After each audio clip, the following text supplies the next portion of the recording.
Morning, Rabotai, Boker Tov, Shavua Tov.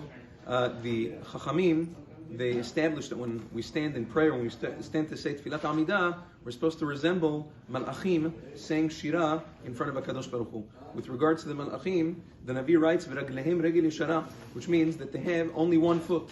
So when we stand in Amida, our 2 feet are supposed to resemble 1 foot, hence 1 foot. That's why when we stand in Amida, we stand with our feet together. Lechat techila, preferably, a person's when we put the feet together, both the heels and the toes in the front are supposed to be together. Sometimes you see people that only put their heels in the back together, but their toes in the front, they're separate. Even though they do have what to rely on, but according to, preferably, a person should have both together, both heels and toes together. Now, there are certain situations where a person cannot stand for Tfilat Amida. For instance, let's assume for a moment, let's say a person's ill, a person's not feeling well.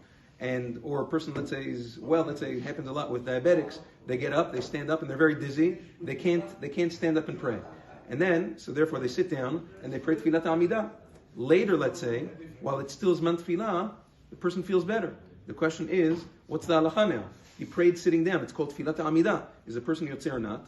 According to many, many poskim, a person was not yotzeh what he prayed sitting down, and once the situation that he had passes, he has to stand up and pray again.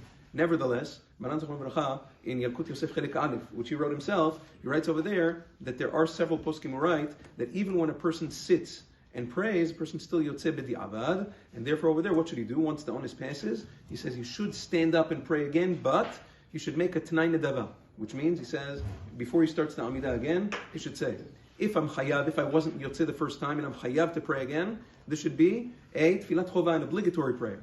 And if I'm not chayav, if I was already yotzeh, this should be a nedava, this should be a voluntary prayer. Be'ezat Hashem, in the coming days we'll speak about what's the halacha if a person's on a train or on a plane and he has to pray sitting down, what the halacha would be over there. It happens a lot. Yom Tov.